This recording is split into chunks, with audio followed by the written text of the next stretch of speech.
Rois chapitre 18, nous avons quelques minutes. Les vendredis, c'est pour affermir notre foi et savoir que notre Dieu, quelle que soit l'adversité, il est avec nous. 2 Rois chapitre 18, le verset 1. 2 Rois chapitre 18, le verset 1 jusqu'au verset 6. La 3e année d'Osée, fils d'Éla, roi d'Israël, Ézéchias, fils d'Akaz, roi de Juda, régna. Il avait 25 ans lorsqu'il devint roi. Il régna 29 ans à Jérusalem. Sa mère s'appelait Abi, fille de Zacharie. Il fit ce qui est droit aux yeux de l'Éternel entièrement, comme avait fait David son père. Il fit disparaître les hauts lieux, brisa les statues, abattit les idoles, mit en pièces le serpent d'airain que Moïse avait fait, car les enfants d'Israël avaient jusqu'alors brûlé des parfums devant lui. On l'appelait Nehushtan. Et mit sa confiance en l'Éternel. Quelqu'un m'a pas entendu. Il mit sa confiance en l'Éternel, le Dieu d'Israël. Et parmi tous les rois de Juda qui vinrent après lui et qui le précédaient, il n'y eut point de semblable à lui.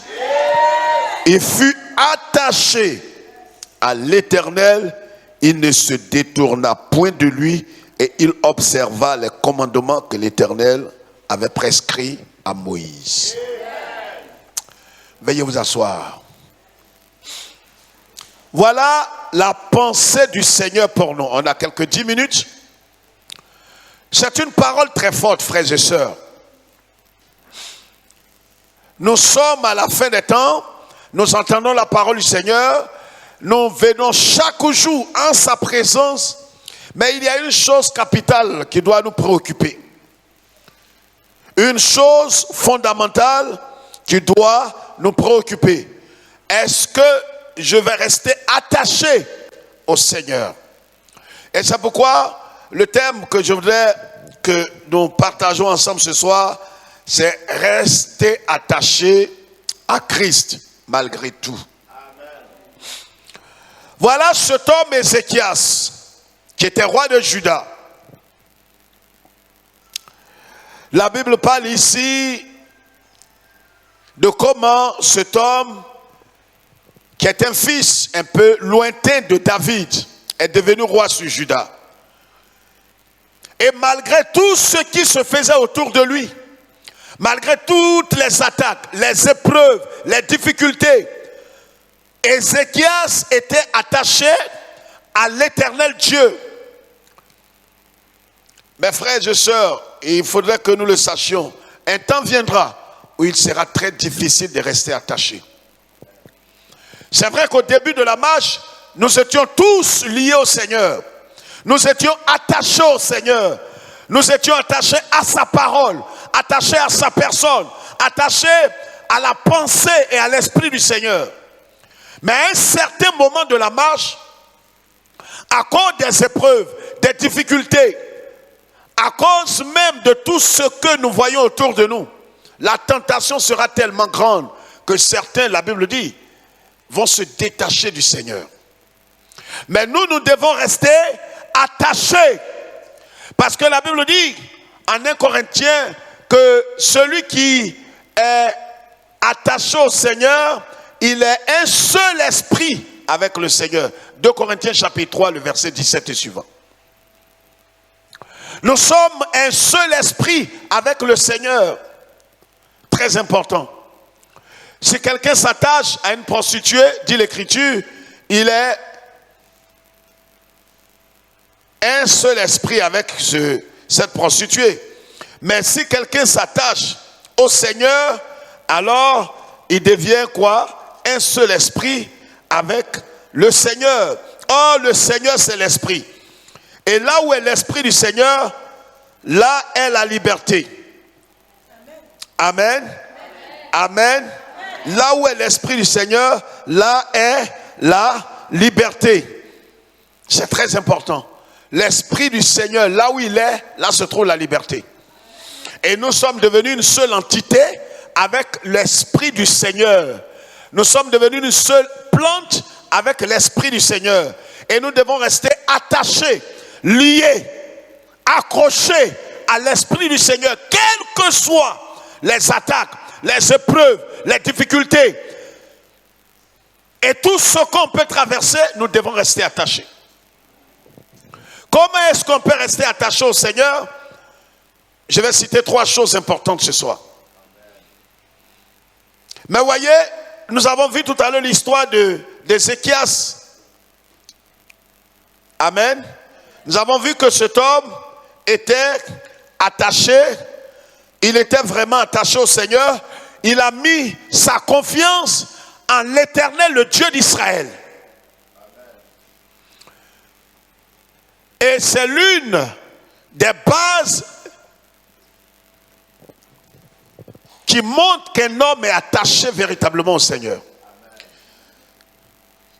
Et comment est-ce que nous pouvons... Il y a quelque chose devant la tête que nous devons savoir. Vous savez, si vous n'avez pas cette certitude, il vous sera difficile de mettre votre confiance et de rester attaché au Seigneur.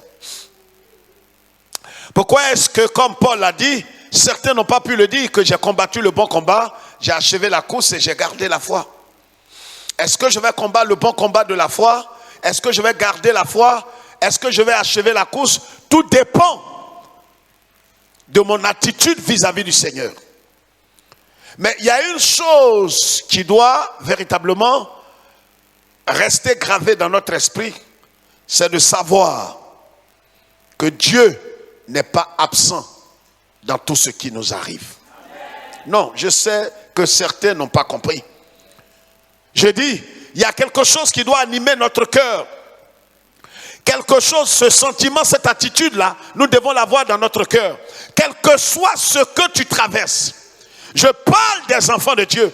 Je parle de ceux qui ont eu le témoignage du Saint-Esprit, qu'ils sont nés de Dieu. Quel que soit ce que tu traverses. Peut-être tu es en train de traverser une humiliation, un abaissement. Tu es en train de traverser une injustice.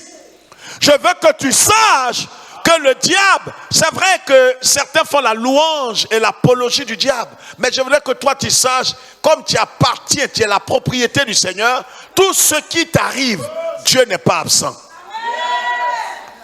Ne vois pas la main de l'ennemi quelque part, peut-être qu'il est en train de t'écraser, non. Dieu est au contrôle de ta vie. Dès l'instant où tu crois que Dieu n'est plus au contrôle de ta vie, les soucis, les angoisses vont t'emporter. Ne pense pas un temps soit peu que Dieu est absent de ce que tu es en train de vivre. Il est plus proche de toi que l'habit même que tu portes. Peut-être qu'il y a quelque chose qui te résiste. Il y a quelque chose qui persiste dans ta vie. Peut-être une maladie, peut-être une situation, peut-être une incompréhension, peut-être une quelconque réalité persiste dans ta vie. Tu attends peut-être un exaucement, tu attends un financement, tu attends quelque chose qui doit être décanté. Dieu sait ça. Ne te comporte pas comme quelqu'un qui est étranger à Dieu et dont Dieu est étranger. Dieu sait, Dieu est au contrôle. Je voudrais que tu te réjouisses, comme les chants l'ont chanté tout à l'heure. Réjouis-toi dans le Dieu de ton salut. Réjouis-toi. Ne promène pas comme a dit Ésaïe, le prophète, Ésaïe 41, le verset 10. Il dit ne promène pas les regards inquiets. Vous savez, si vous marchez avec votre enfant, et puis votre enfant, je parle des parents, vous voyez votre enfant qui s'arrête quelque part, il voit d'autres enfants en train de manger, et puis il les envie, et il les regarde attentivement avec envie, et quelque part vous serez gêné. Vous serez gêné. Parce que c'est comme si vous n'avez même pas le minimum pour lui offrir peut-être ses galettes ou bien ses... Je ne sais pas. C'est cette attitude que nous avons vis-à-vis de Dieu et qui gêne le cœur de Dieu. La Bible dit en Romains chapitre 8, si il a pu nous donner, Romains 8, 32, s'il a pu sacrifier son fils à notre place, qu'est-ce qu'il ne peut pas nous donner? Non, réfléchis. Qu'est-ce que Dieu ne peut pas faire? Un enfantement, un mariage, il ne peut pas décanter. Ces choses-là, ce sont des choses éphémères. Au ciel, il n'y a pas d'enfantement. Au ciel, il n'y a pas de mariage. Au ciel, il n'y a pas de financement. Au ciel, il n'y a pas toutes ces choses. Donc que ces choses-là ne t'empêchent pas de t'attacher au Seigneur. C'est des choses importantes et légitimes, mais ce ne sont pas des choses qui sont les choses les plus essentielles dans la marche. C'est pourquoi c'est important que nous puissions nous attacher au Seigneur. Qu'est-ce que tu es en train de vivre? Quelle est la réalité que tu es en train de vivre? Chacun de nous a une réalité. Chacun de nous a une réalité. Mais nous le disons toujours que la réalité n'a jamais été la vérité. Ce que tu es en train de vivre, c'est un semblant de miracle. Ça semble être peut-être une défaite, mais Dieu aura le dernier mot sur ta situation. Sur ta situation. Comme demain samedi, Dieu aura le dernier mot sur ta vie. Voyez cet homme Ézéchias, il y avait avant lui des gens qui étaient attachés aux statuettes, étaient attachés. Mais lui, quand il est venu, il a mis sa confiance en l'Éternel Dieu. Qu'est-ce que tu es en train de vivre? Peut-être que la chose te résiste, persiste. Mais je voudrais, avant tout propos, je vous ai parlé de 3 petites choses que je voulais souligner avant qu'on ne prie. La première chose importante, c'est la persévérance dans la foi. Quand tu sais que ce que tu es en train de vivre, Dieu n'est pas absent. C'est-à-dire, même quand on a coupé le courant sur toi, Dieu est là. Ils peuvent couper le courant sur toi. Mais toi, tu sais une chose. Dans cette obscurité-là, tu sais qu'il y a quelqu'un qui ne peut jamais te quitter. Ce n'est pas parce qu'on a coupé le courant que lui, il s'en va. Peut-être que ton ami qui est venu te rendre visite, dès qu'on coupe le courant net, il dit, bon, je rentre chez moi. Mais Dieu, il ne peut pas t'abandonner. Est-ce que quelqu'un m'entend ce soir? Je voudrais que ces quelques paroles-là puissent te motiver, te pousser à rester attaché fermement, quel que soit tout ce que tu es en train de voir. Il aura encore des moments difficiles, c'est le Seigneur qui le dit. Il aura des temps difficiles, plus compliqués. Mais je vous ai toujours dit que ce que le Seigneur recherche dans notre vie, dans la marche chrétienne, ce n'est pas d'abord notre confort immédiat. Si vous êtes venu à Christ pour avoir un confort immédiat, vous serez les plus déçus. Ce que Dieu cherche, c'est ta transformation intérieure. C'est ce qu'il poursuit dans ta vie. C'est ton caractère, parce que le caractère est éternel. Il veut aligner ton caractère sur le caractère de son fils, pour que tu ressembles trait pour trait à son fils. Tu auras cette paix intérieure, cette tranquillité intérieure. Il n'y a rien de tel. Et tu vas voir, vous savez, quand ce caractère-là commence à être imprimé dans notre cœur, et que nous acceptons délibérément de renoncer à notre confort, renoncer à notre gloire, renoncer à tout, parce qu'en vérité, on ne s'appartient plus. On appartient à celui qui nous a rachetés par son sang. Donc nous sommes devenus la propriété du Seigneur. Et si je suis la propriété du Seigneur, le Seigneur prend soin de moi comme il voudra. Est-ce que quelqu'un m'entend? Il ne peut pas te négliger. La Bible dit, le Seigneur lui-même le dit, il nous reste 5 minutes, le Seigneur dit quoi? Il dit, méchants que nous sommes, si nous savons donner des bonnes choses à nos enfants, à plus forte raison notre Dieu. La première chose qu'il faut considérer pour rester attaché au Seigneur, c'est de persévérer dans la foi. Est-ce que quelqu'un me comprend? C'est de persévérer dans la foi. Et que le Seigneur, quelle que soit la situation, les circonstances, il est à l'œuvre. La situation dans laquelle tu te trouves là, le Seigneur va faire quoi? Il va se saisir de cette occasion, de cette circonstance pour faire une œuvre profonde dans ton cœur. Parce que ce qu'il poursuit et la finalité, c'est ton cœur et ta vie. Est-ce que quelqu'un me comprend? Donc, quelle que soit la situation et les circonstances, Dieu va se saisir de cette occasion. Il va faire une œuvre profonde dans ton cœur. Peut-être que c'est l'impatience, la colère, hystérique, le manque de pardon. Il y a une situation qui se présente. Le problème n'est pas le problème. Une fois, je l'ai dit, les gens ont pensé que c'est de la philosophie. Non, le problème n'a jamais été le problème. Le véritable problème du problème, c'est ton attitude vis-à-vis du problème. Est-ce que tu m'as compris? Le problème n'est pas le problème. Mais le véritable problème du problème, c'est ton attitude vis-à-vis du problème. Comment tu vas réagir?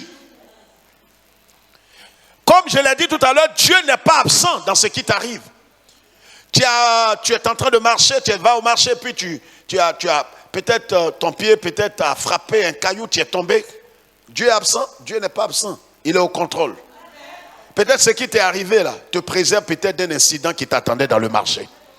C'est pourquoi, si vous vivez votre vie comme des sceptiques, des païens, qui ont fait la réforme de leur vie, qui voient tout en sorcier, vous serez les plus malheureux.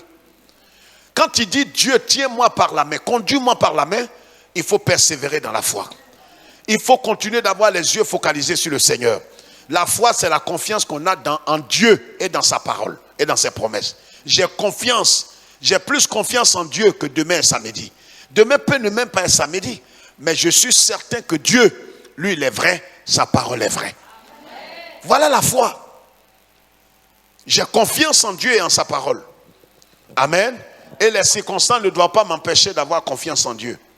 Est-ce que quelqu'un m'entend? Est-ce que quelqu'un m'entend? Très important. La deuxième chose importante, c'est de faire confiance à Dieu sans le maudire. J'ai dit la première chose, c'est la persévérance dans la foi. La deuxième chose, c'est de faire confiance à Dieu sans le maudire. Peut-être même dans votre cœur. Il peut arriver qu'on maudisse Dieu, qu'on boude Dieu. Des gens vont jusqu'à dire, mais Dieu, c'est vrai que physiquement, peut-être tu ne le dis pas. Job chapitre 2. Job chapitre 2, verset 9 à 10. Est-ce que quelqu'un suit et comprend quelque chose? Salut tous nos frères qui nous suivent. Que Dieu vous bénisse. Job chapitre 2, le verset 9 et 10. Et Job prit un tesson pour se gratter, s'assit sur la cendre. Sa femme lui dit, tu demeures dans ton intégrité? Est-ce que quelqu'un comprend ce verset? Job qui traversait des moments difficiles. Malgré les épreuves, il a perdu tous ses enfants en un seul. Souvent quand on raconte cette histoire, on a l'impression que c'est un mythe. Ce n'est pas une réalité. Ce sont des fables. C'est des histoires. Non, c'est la pure vérité. Job a perdu ses enfants, il a perdu ses bétails, il a perdu sa terre, il a perdu ses plantes, il a tout perdu. Maintenant, la seule chose qui lui restait, c'était sa santé. Le diable allait voir Dieu pour lui dire, il a dit à Dieu, tu vois, Job, c'est le même jeu qu'il fait sur ta vie. Mais comme on est inconscient, on ne croit pas Dieu et sa parole, on ne lit pas l'écriture, on ne sait pas que ce qui t'arrive, qui persiste, Satan veut te pousser dans le dos à maudire Dieu pour que Dieu te tue. Satan va vouloir te pousser à ne pas avoir ce financement. Peut-être que la personne même t'a appelé pour te dire, je vais te donner l'argent. Après, il dit, non, je vais te rappeler. Il ne t'appelle. À la fin de ton cœur, tu dis, mais Seigneur, je te donne la dîme. Je fais des bonnes œuvres. Mais qu'est-ce qu'il y a, Dieu? Tu vas me pousser, hein, Dieu? Le diable rit. Il dit, c'est ça que je veux. Il endurcit encore le cœur de celui qui doit te donner l'argent. Il t'appelle, tu lui envoies un SMS. Il dit, oui, mais je ne sais pas. Je suis pris ces temps-ci. J'ai ton argent dans ma main, mais je ne sais pas ce qui m'empêche. Tu veux même qu'il te fasse un Orange Money ou bien Mobile Money. Il dit, non, je vais te remettre main en main. Main en main aussi, le temps ne vient pas. Le diable, il veut te pousser à maudire Dieu. C'est-à-dire, tu vois la solution comme ça, qui n'est pas loin. Mais tu ne peux pas prendre ça. À la dernière minute, le monsieur te dit, tu peux même souvent, même quand quelqu'un te fait une telle promesse, tu prends des crédits même. Quelqu'un comprend ce que je dis? Dis frère, comment tu sais tout ça même? Mais je suis passé par là. C'est quand tu prends crédit là. C'est là qu'on t'apprend que le monsieur là, il a voyagé hier. Toi-même, tu es là, tu dis Dieu, tu veux m'humilier. En temps peut-être tu as parlé au boutiquier, je viens te donner ton argent ce soir. Il dit non, tu prends. Il dit, je sais de quoi je te parle là. Hein? Écoutez, respectons-nous dans ce quartier-là. Hein? Ce n'est pas pour une affaire de 12 000 francs que tu vas crier sur moi. Je te remets ton argent vers 16h. 16h va pas. Même 15h30, je viens te donner. Tu entends un petit bruit dans ton portable. C'est un SMS. Tu as négligé. Tu regardes et dis, oh, excuse-moi, toutes mes excuses. Pour tous les désagréments, vraiment indépendamment de ma volonté. Je viens de m'envoler vraiment pour la Turquie. Je vais venir dans 2 mois et demi.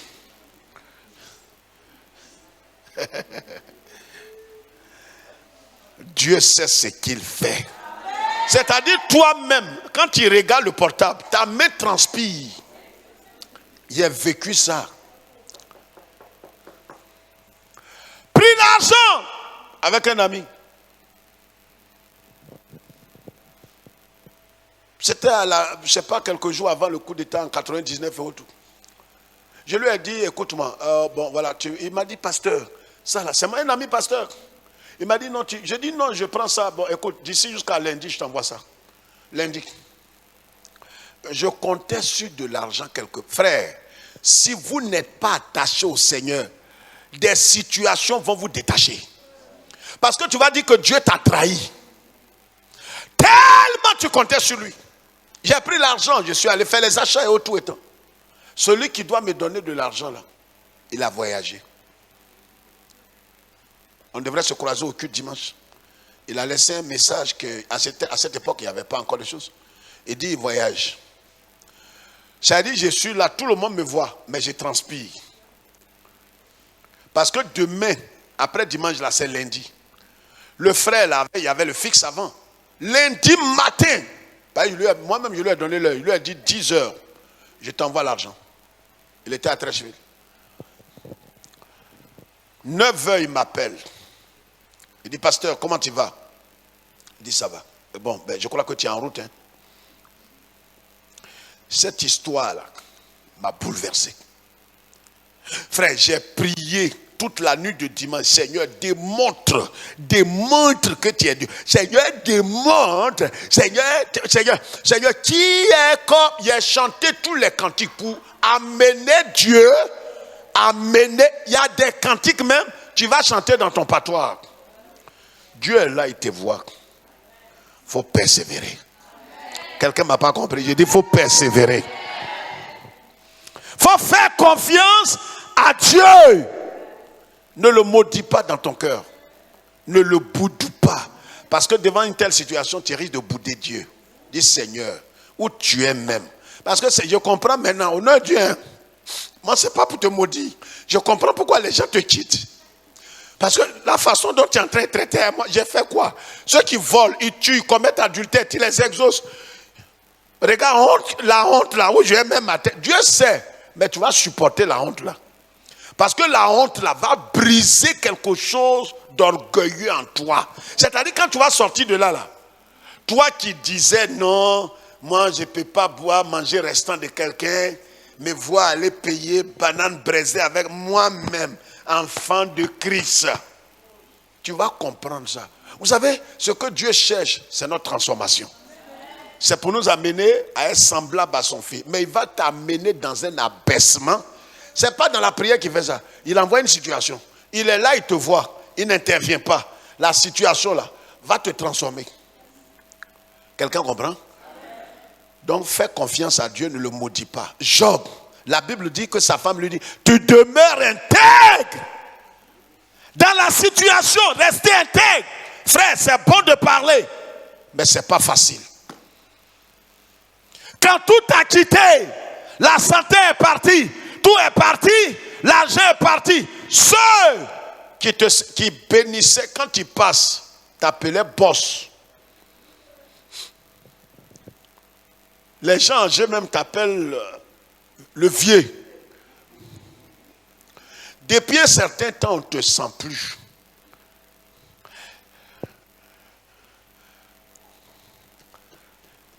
Même les petits au quartier là, le vieux père là, il est mal tombé. Hein? Non, avant quand il passait comme ça, les petits jetons, non, il est tombé. Regarde le voilà qui va là. Toi-même tu entends. Parce que les 25, les 100 francs, toi-même, tes 100 francs tombent. Tu dis, s'il vous plaît, les mécaniciens là, venez m'aider là, je ne sais pas.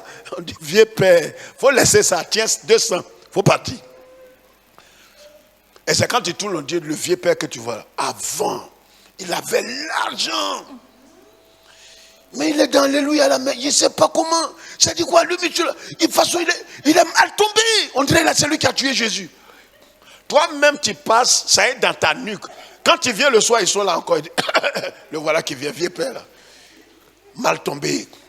Maintenant, il te donne un sobriquet. Mal tombé. Tu ne sais pas que c'est de toi on parle. Quand tu parles, voilà. Viens, mal tombé, viens. Ouais, comment va? Mal tombé. Je suis en train de dire à quelqu'un, prends courage. Le malheur ne se répétera pas une seconde fois. Reste attaché. Reste attaché. Reste attaché. Ne te décourage pas et ne maudis pas Dieu. C'est pas fini. Fini n'est jamais fini à Dieu. La troisième chose, c'est de redoubler d'efforts dans la prière. Job chapitre, j'ai dit quoi? Deuxième point, faire confiance à Dieu sans le. Job chapitre 2, verset 9 à 10. 3. Redoubler d'efforts dans la prière. Quand la chose résiste, persiste, ce que tu dois faire, ce n'est pas de bouder et de pleurnicher, ce n'est pas aussi de t'apitoyer. Ce que tu dois faire, c'est de redoubler d'efforts dans la prière. Fléchis chez nous. Prie. Prends des temps de prière, des temps de jeûne. Que personne ne te dicte les choses. Toi-même, ton cœur doit être porté véritablement vers la prière. Luc chapitre 18, verset 1. Jésus dit, quand vous avez de telles situations, redoublez d'efforts dans la prière. Redoublez d'efforts dans la prière. Ne dis pas non. Vous savez, c'est quand tu es rassasié que tu regardes ta montre quand tu pries. Je parle à quelqu'un.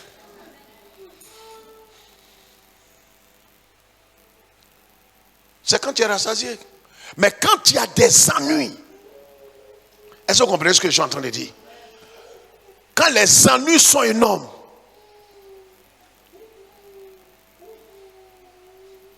ce que vous devez faire, c'est quoi? Quand vous allez prier là, vous n'allez même pas regarder votre montre.